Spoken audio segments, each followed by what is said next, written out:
Hey everyone. So we just read through Heclo's Hyperdemocracy, and you all did your discussion board post. Good job, by the way. I appreciate that a lot of you really did a nice job offering some legitimate insight. The problem with hyperdemocracy or democracy in general is it's so easy to go off the rails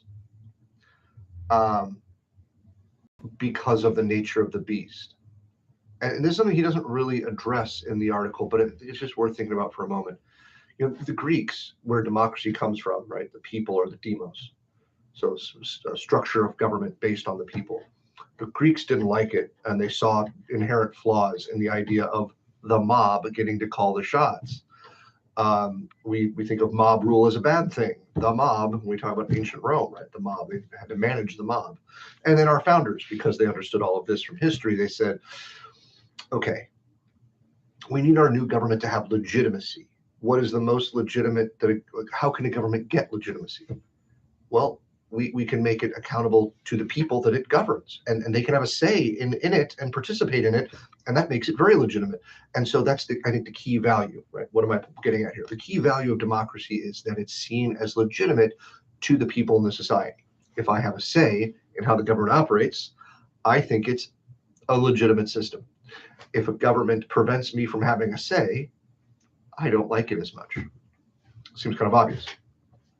And so this view that democracy is the greatest, the best, of the highest order of values, that it is synonymous with truth, justice, and all good things, is because of our desire for that legitimacy. And we have moved ever closer to that over time.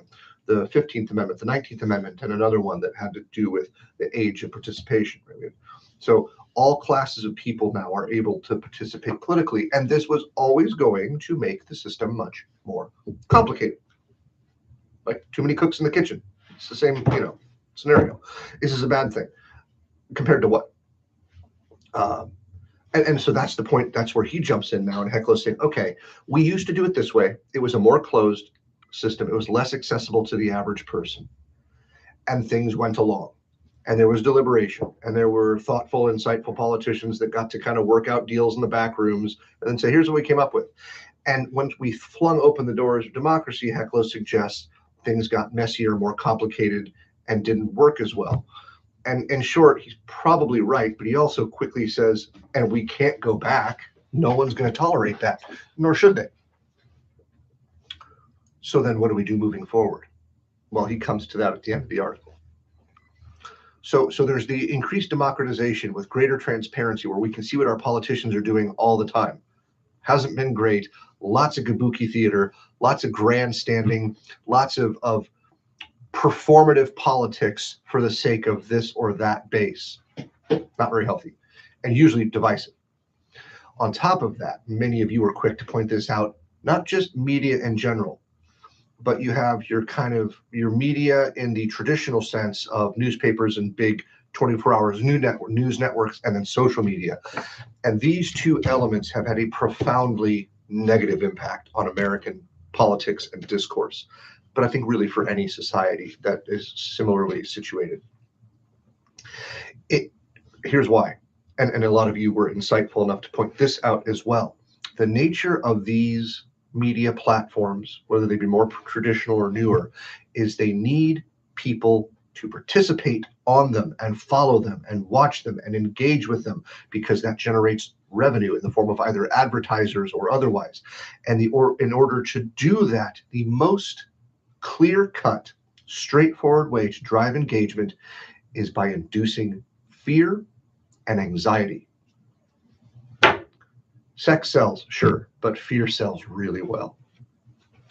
And so the media apparatus in front of us, apparati, whatever, between social media and traditional, maybe mainstream media, call it what you want, both are heavily invested in getting us constantly hooked by making us nervous and anxious all the time, which is terrible for when it comes time to go vote for someone, because the people that we're voting for are the people that are playing to the exact anxieties that we're always freaked out about.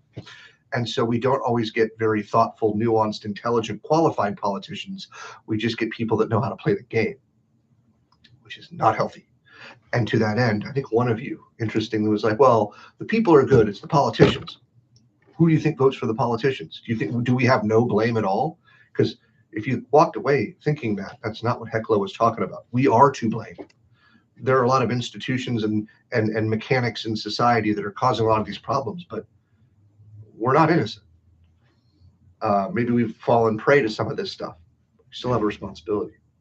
So media, social media are a huge concern because it is constantly putting us in a state of anxiety and fear and paranoia of take your pick of thing, real or imagined. But then we also have the lobbyists, the special interests, the money entering into the political system, manipulating us and what we think and what we believe, what politicians do.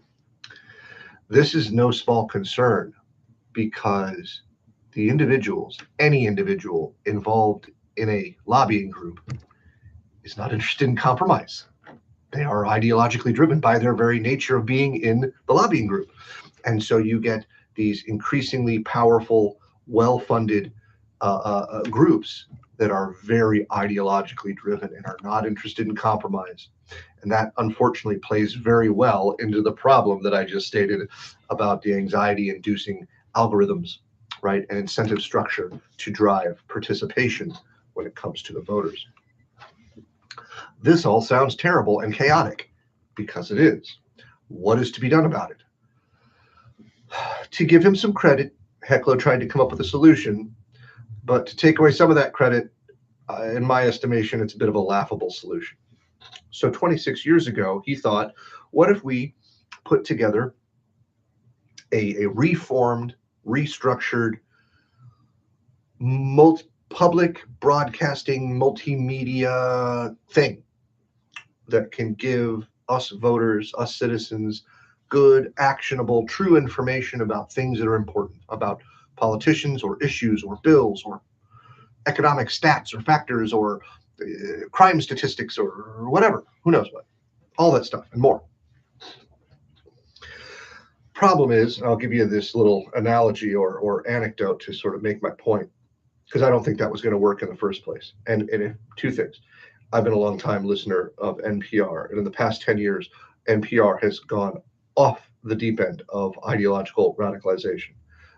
Again, long time listener, so I feel I can honestly, accurately say that they're not an objective, right, fact-driven, neutral news source. You could say, well, no, is there such a thing? Maybe not, but this is a good example of how things go very wrong. Also, under the Biden administration, there was an attempt to create what I euphemistically call the Ministry of Truth. It's a very Orwellian concept that a government board would be the arbiter of truth, which is kind of what Heclo is referring to in some sense. And I, at the very outset, I was just shocked that such an insane thing would be proposed. Fortunately, it was roundly shot down. Consider for a moment what it would mean that the government is the source of what is true and not true. Maybe you like Biden and you voted for him and you are a loyal Democrat and you believe in the party platform and you have good faith in the leaders of the party. Okay. And so that apparatus would be maybe trustworthy to you. Well, okay, Trump's in power. Still have faith in that institution? Government can't be the arbiter of truth. It's a non-starter. There is one sliver of hope, and that is a natural manifestation in the media, social media environment, and that is the long-form interview and the podcast.